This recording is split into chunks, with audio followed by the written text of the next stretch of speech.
Hello, everyone. Welcome. Today I have Brittany Giles from Studio G, and I am so excited, Brittany, to talk about how you added 10 new bassoon students at the start of the school year, which is just, yeah, it's just wild. I'm so excited for today. This is going to be awesome. Why don't we start with a little introduction of your studio? Just tell us a little bit more about you and what you do. Yeah, so I currently teach bassoon and color guard, which is really niche both ways, both directions. So I have my doctorate in bassoon performance, but I also have world-class color guard experience. I'm getting more as of right now, which is really exciting. So I teach both bassoon and color guard in my daily life. Right now, most of my students are through the school system. So the band programs actually pay me to come in each week. It's still at a flat rate and all that good stuff. But I also have a couple that come to me and are in my studio, and I go to them and all that kind of stuff. So the studio is very diverse in that. Mm. There's so many different ways that I interact with the students. Because again, I go into the studio, or I go into the schools, then I also go into they come to me, they come to my studio, and then I also virtually as well. Yeah, you're running in 45 different directions all the time It kind of and feels coaching like color it, guard. but it's in like 4 hour spurts each day, so it's like Nice. doable. Yeah, better Or than it was, that's for sure. yeah, yeah. So yeah. Good. Well, and what's so cool about your studio, okay, we're saying it's very niche in kind of a joking way, but in reality, like there just are not as many bassoon players. And like I know sometimes on our calls in general with clients, we'll kind of joke, like, I'm a clarinet player. There just aren't as many of us as there are piano and voice. Like I don't want to say it's a breeze, but like it's a lot quicker to find beginning piano students, for example. There's just so many more of them. And when we're Yeah. talking about bassoon, a lot of students, even in the band programs, don't even know what bassoon is. They don't know if it's an option. It's kind of scary because there's reeds and it just feels so complicated. So a lot of what you've done is allow them to see the possibilities, which we'll come to in a second. So I'm really excited to talk about that today. I do want to go back to the spring term and what was happening in your studio. So you did have a few students at that time. What did it look Mhm. like? So at that point, I was in one middle school. I literally went there one day a week, and had all three of their students, 6th, 7th, and 8th grade. I'm still with that program. It's really great. And I also taught a 1.5 hour sectional with a youth Okay. performing arts school here in Louisville. So that's it was literally like 2 days a week that Yep. I was teaching. And that was it. So that's And no students were coming to you at that point either, correct. correct? Okay. Yes. Okay, so just going to the school and teaching that sectional. And obviously, we wanted more students. Mhm. What were some of the obstacles that you were running into, or what wasn't working in growing the studio at that point? Yeah. So I found out very quickly after talking to a lot of the band directors around here. I actually either went to school or went to school with someone that they went to school with. So it was really, really cool to like see all those connections like coming and working their little noodly way around to make that happen. But yeah, so I found that really quickly that we are in a sort of bassoon drought here in the state of Kentucky. And that's really what I refer to it as, because um, in 2020, obviously the pandemic happened. And even before then, this was a thing that I experienced myself. Even Mm. before then, when I was starting bassoon, I didn't know it was an option until it was brought up to me. And even then, when it was brought up to me and I got the bassoon and I got the bassoon in my hands, they were like, here's the band book. Good luck. And Yeah. it was like band directors now are so afraid of double reeds that they're not really starting them. And they don't know that they can start them really. In that, like, beginning band, you can start bassoonists. It's okay. If you get nothing else out of this interview, it's okay to start. It's okay to start bassoonists in 6th grade. Um, but yeah, so I found that there was just not a lot of bassoonists out there, Mm. even those to look for, or there was just not a lot of bassoonists out there, even those looking for lessons. Um, so that's kind of when everything kind of came to a pause, and we went to summer and there were still no lessons coming through. And then this fall, I basically said, okay, if there's no bassoons out there, I'm going to start them. Yeah. And I went into schools, and I don't know if we want to get into that quite yet, but Yeah. I mean, yeah. we shifted strategy a lot this fall. I think like it's safe to say, spring and summer, like yes, we're in this bassoon drought. And I think initially the plan had been like just reach out and again like offer to work with the bassoonists. But as you're talking to people and starting to do this outreach and this research, it becomes so clear that there's a bigger issue. Like we can't just come and work with bassoonists because there aren't any. So how Mm-mm. can we help? And I think it's important to put a little caveat here that it's not the band director's fault. Mm-hmm. It's absolutely not their fault. They get like what 2 to 5 weeks of lessons on bassoon And in that's their it. undergrad, and then they're like Yeah. expected to go teach it to all of their new Mm-hmm. students and remember that for decades and decades of career to come, which is an unrealistic expectation. Right. So yes, like let's talk about what you did here to offer that support when you were reaching out to band directors and kind of like obviously kind of some cold email and going through some of your mutual connections. What were you offering that was more helpful for them? Um, Especially this fall, the kind of bassoon petting zoo is what I ended up calling it.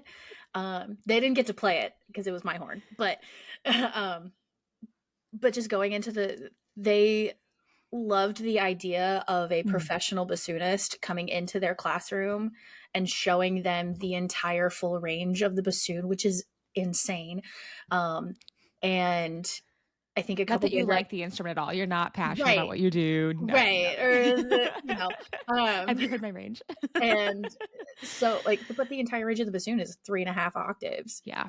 What other instrument does that? And that's part of the reason why it's so difficult, and that's a different conversation.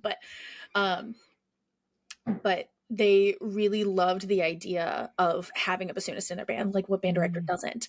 right. um Yeah. Opens up the repertoire so much for you when right, you have you those can do parts so much covered. more, exactly. Yeah.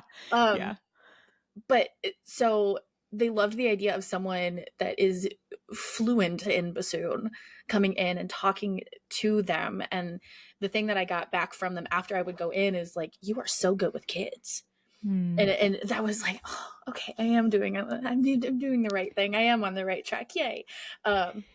So going into this, I realized, like, or rather, going into this, I thought, I want mostly high schoolers, but I love, doing the all state thing. I love doing the all county thing. Like, that was who I was as a student, and that's who I want to teach. And I thought I was going to have mostly high schoolers because of Mm. that.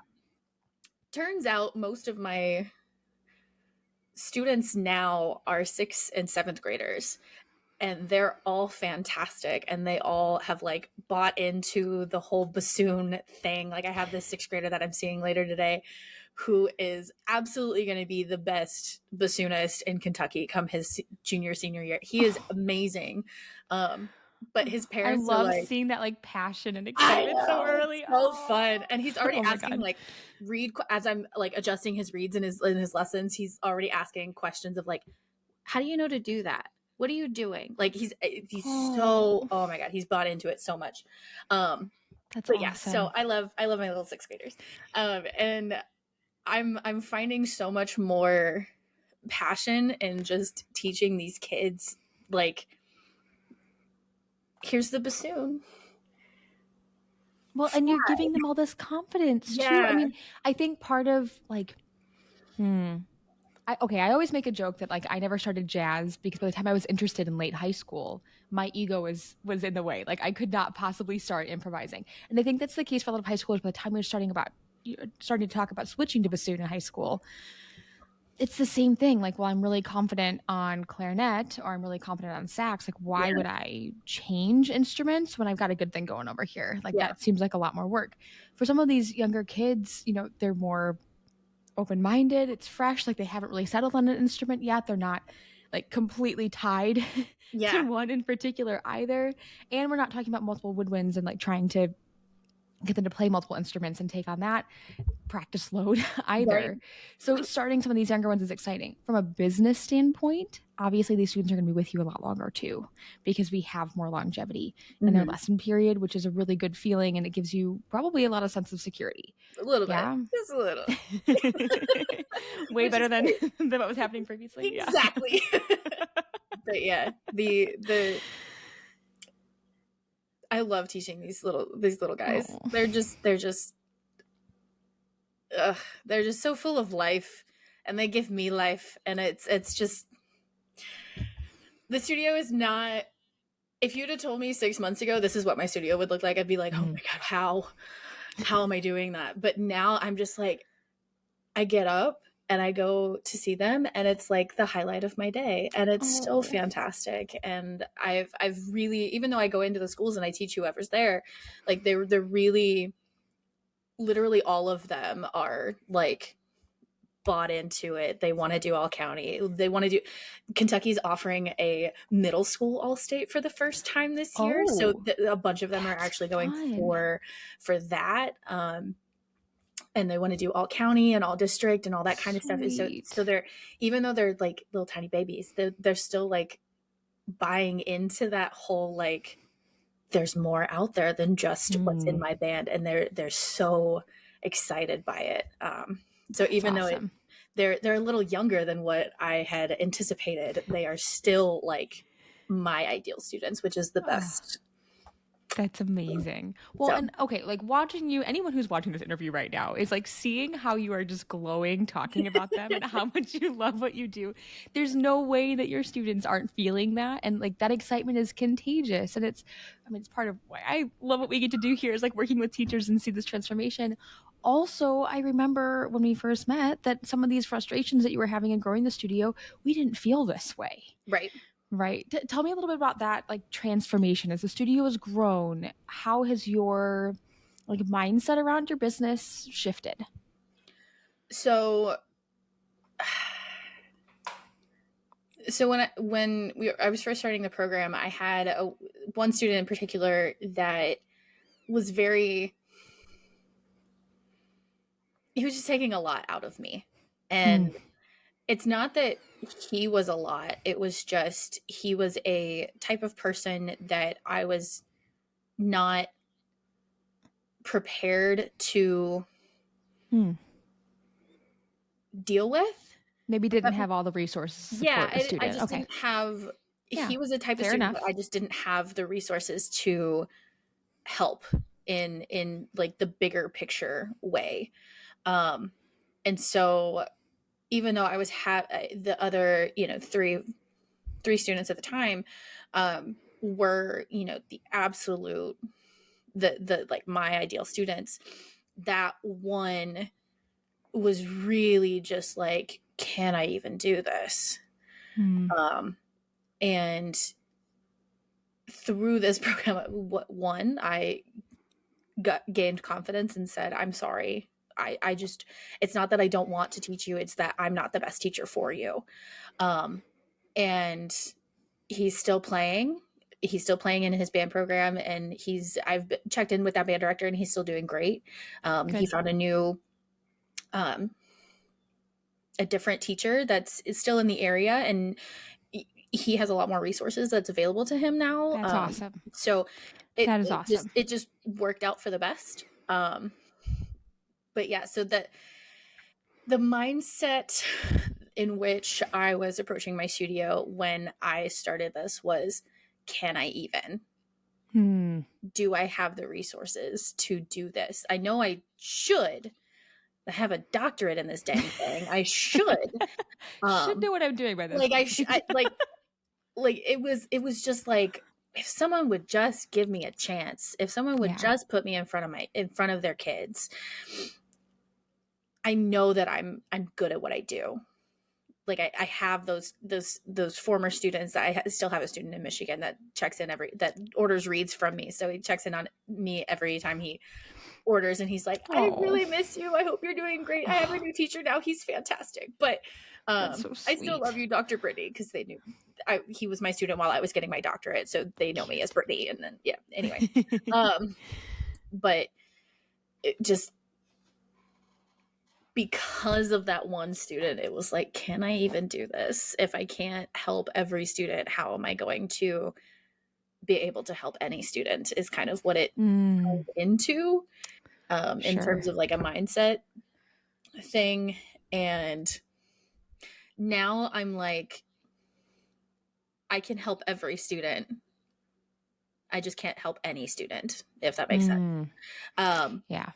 so, or I can help any Because in student. that case, It's the other way around. It's I can help yeah. any student.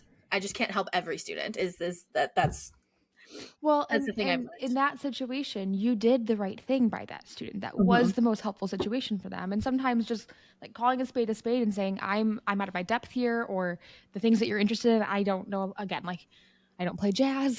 So when my students come to me and say they want to learn, Right. like I'm gonna have to hand them off. And me trying to like learn enough to teach them or kind of muddle my way through some kind of jazz curriculum, like that's a disaster. Like why would I put myself in that situation or my students? Yeah. So it's a hard decision to make, but we've all been there. And sometimes it's I don't know the resources, sometimes it's not the vibe. Like it's Yeah. not the right fit.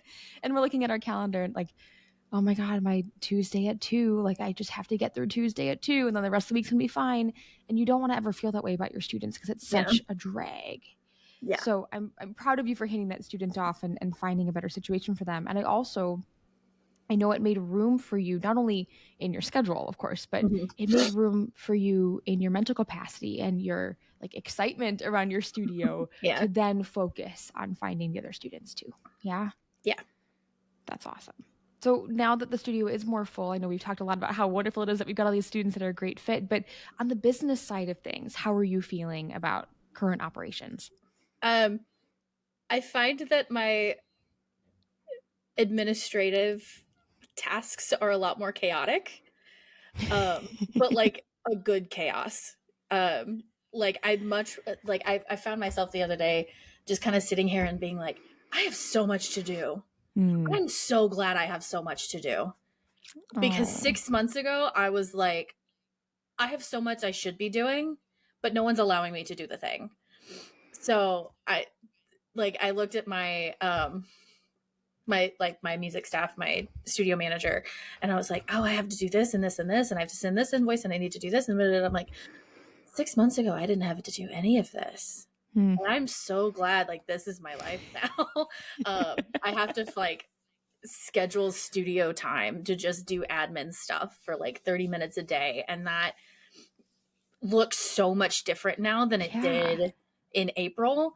Like Yeah. in April, my studio time looked like, okay, do your flyers, send your emails, do the thing, but now it's like all you gotta do is take care of the kids that are in front of you, and that's the most like thing.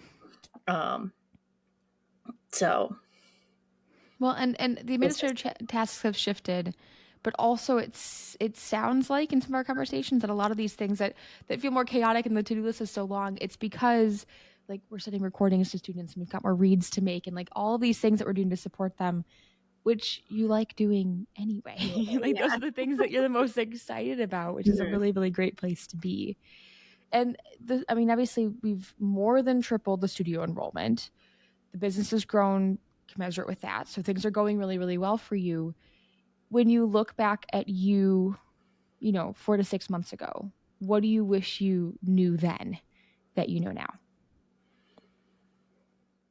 I mean, the big thing was the bassoon drought. Like, just go and create them. Yeah. Because that's essentially what I did. I was like, okay, so there's no bassoonist, so let's go create them. Um, I wish I had known that then, and I truly wish that I had reached out to band directors a little bit more of in like that light, Hmm. instead of like, hey, That let like me, let me help you as opposed yeah, to do you have any students? Okay. right. As opposed to, do you have any bassoonists? I would love to come help. Um, like I was still like, hey, let me volunteer in your program with your bassoonists, instead of, let me volunteer with your program so you can get some bassoonists. Yeah. Because I know you want them. Like everyone wants them. Um, especially the high school. I also really wish I had gone more in middle school Mm. quicker. Because I was so scared of going into middle school because I hated being a middle schooler, so I figured I would hate it. I would hate teaching middle school. It's a fair assumption. But um but middle schoolers are a blast, man. Like I never know what's going to come out of that sixth grader's mouth. Like especially being in sixth Oh yeah, grade they're a wild band. ride. Right. Especially being in sixth grade band. I never know what's going to happen. And it's such a it like oh man, they're just a blast. But I really wish I had gone into middle school faster, or a Mm. little bit more quicker, I guess, because that's where bassoonists are created and should be created. Um, yeah.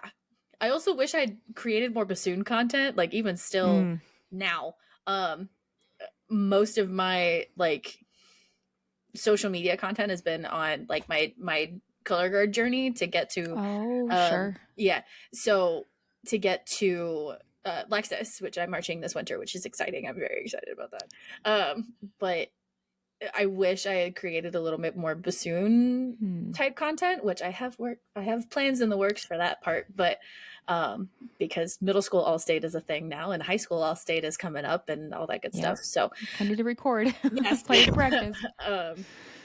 So I wish I had done more of that on Mm. the front end because that it got me one of my color guard students is because I was talking about, hey, this is what I'm doing to get into world class, and they were like, can you help me get into world class now that you've gotten into world class? So that it Oh. that worked in like a long game.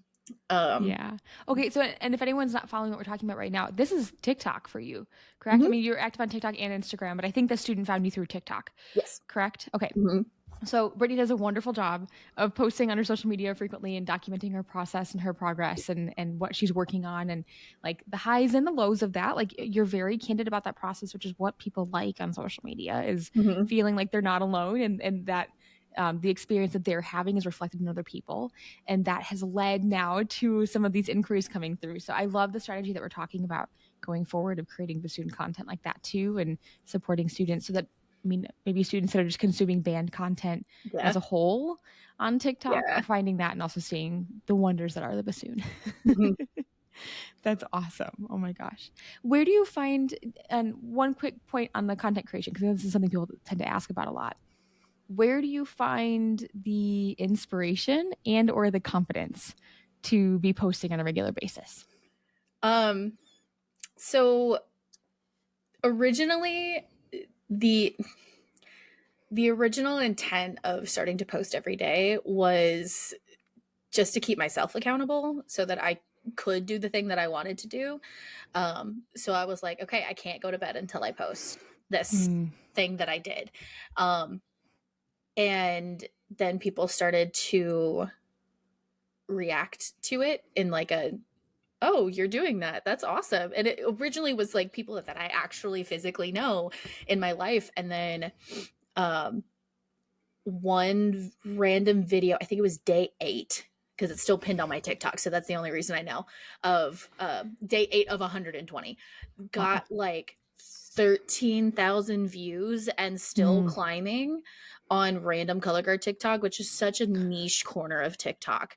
Um, It is, but it exists. but That's it the most exists. important thing. Like that's the coolest part about TikTok is that Yes. absolutely is a real thing. Everything is a real thing. And then like day 8, I had posted something about it, like a double 45 and getting that down and getting that skill under my belt. And somebody on commented on that and was like, Mm. oh my God, you're a bassoonist too? Bassoon and color guards unite. And I was like, yes. So it really becomes like about, and I'm such a people pleaser. So it really became Mm. about like the other person on the other side of that. Like giving them, I'm such a teacher in this way, like giving them the inspiration from me doing the Yeah. thing is much more fulfilling for me Mm, than me actually doing the thing. that's awesome. So that, yeah, that Well, I've you never get the actually positive put that sentence reinforcement. together. I've never actually put that sentence together, and now like every choice in my life makes so much more sense. But Well, anyway, good, bad. Otherwise, we're having but revelations no, on this. good things. But like, yeah, Okay, but I think that's so cool that it's a positive reinforcement thing. I think a lot of us look at social media and think it's this like big, scary, negative, like you're going to get negative comments. And sure, those things do happen on occasion. Like it's definitely not an overwhelming problem, especially when your Mhm. account is a little bit smaller and you're not getting like massive views or anything. But when we put that content on a consistent basis and it is helpful. I mean, like I went live a couple days ago on TikTok just while I was answering emails and stuff, and someone chimed in. They're like, "I watch your stuff all the time. I'd never seen the username before in my entire life. Like, here's this person Yeah. in I think they were in Australia, like watching content and connecting with it and coming and asking questions. It's a really really good feeling. So I'm glad that that's what is finding that motivation for you. It's creating that motivation for you Mhm. because it's such a good cycle to be in of like I post content, people like it, they're really nice to me, and it Yeah. feels good to post more content. And it's not Mhm. as scary anymore because obviously it's helping people. That's amazing. That's amazing. Okay, so I want to fast forward a little bit and just kind of talk. Obviously, we talked a lot about the current studio situation, but I also want to talk about our work together and what has been the most beneficial for you in joining Outside the Box. What do you think has been maybe like the top one or two things that you really were excited to learn or were the most helpful takeaways for you in general? Hmm. Well, I think the whole there was a little like breakout session of just content creation that was, even though I only got to go to like one or two of them out of the like five I think there were, um, just that sense of like a studio class was Mm. so helpful of like I'm doing the right thing. I think because I had just like the video that I shared with them, I had just randomly put it together of just like here's a Mm. thing that you can do here's to do um words. The video that I shared with them was a video that I like just randomly put together in like 10 minutes. You couldn't hear the audio for crap. Um but the content was that it was educational content, and all all the other people were like that is so cool. And that to me is like a thing that I do daily. So for Mm. them to just to be like, you are really cool helped. Yeah, Um, yes. That's like the community aspect of this is so important. It's yes. not just like Brittany creating content in a silo or Brittany building her studio in a silo, but having that support system of other musicians that are doing the same thing. Say like what you're doing is super, super cool, Yeah. or I'm really proud of you. Like sometimes that's what we need to keep going. Like it's like that little cycle on social media, but we kind of, try to expedite the process a little bit here. I'm really glad that was helpful. That's Yeah. awesome feedback. Thank you. The the thing that kept echoing in my mind was like throughout the process was something that was said to me a while ago, but it like kept coming up in my brain was I am in business for myself, but I'm not in business by myself. Mm. Is kind of the thing that I got really that was hit home a lot. Sorry, I just hit my mic. Um, Okay. that hit home a lot was that I'm not by myself. Even when I'm like out of the program or I've graduated from the like I'm still not by myself because I see people in our Facebook group that are still posting like, "Hey, this is a thing that I kind of want to do. What's the feedback? What will you guys Mm. do?" Or here's a situation that I'm in. What would you guys do in this situation? Like, and then there's two Facebook groups that we're kind of in, and that even though I don't necessarily post on either of them really often, I still see them on my Facebook feed, and I'm like, oh, that's exactly what I would do. Um, or even if I don't comment, I'm like, that's an interesting situation. I feel for Yeah. you. I'm so sorry you're going through that. Or I feel for you. That's really awesome. Kind of thing. And that the community aspect is really, really important. Because I think we forget that even though we're self-employed. That doesn't mean we're alone in this Yeah. thing. Like, it's not Yeah. just a self-contained business. Like, it's still a genre of, that's not the right word, it's still a genre of business that exists, is private teachers. And we can help each other, and we can Mhm. help each other grow and be better, and just in general. And one of the consults I got was actually from Sam, who referred me into this Oh, program. yeah. I didn't We didn't end up working together because she was like, I can only do virtual, Yeah. because she was in somewhere in Ohio. But that was one of the consults that I had, was one of the That's referrals that I awesome. had. And she plays flute, or Sam plays Yeah. flute. I play bassoon, and she knew that. So that was a really cool, like, Working together to make that happen yeah, too. So it's not, yeah. yeah, It's also not that, we're just helping each other with the emotional support, which is certainly certainly a large part of it. But yeah, like sometimes trying to get those internal referrals and make connections for each other, because we're all working in the same direction, trying to do the same thing. Why yeah. not maximize that? That's awesome. Oh, I'm so glad. I was just so excited for you. I'm so glad that things are going well. I'm so glad that this has been helpful for you. Um, yikes. If you had to, let's say someone is right now where you were 4 to 6 months ago, and they're trying to decide, like, is this the right program? Is this a good fit for me? What would you want to share with them, or who do you think this would be a good fit for?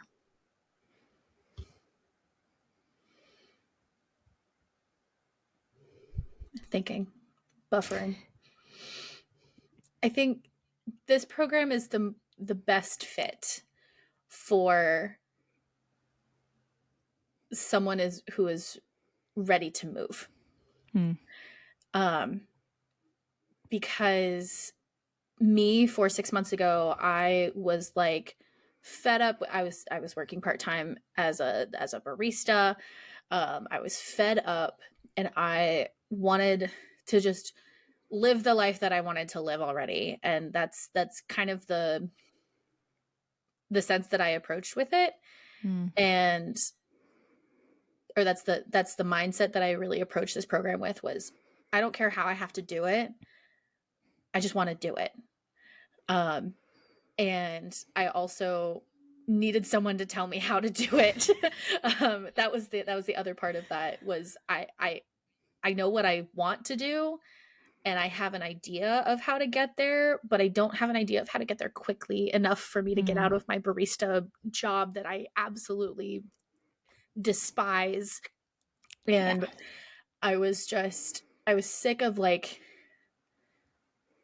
not living. Like, I was surviving, rather.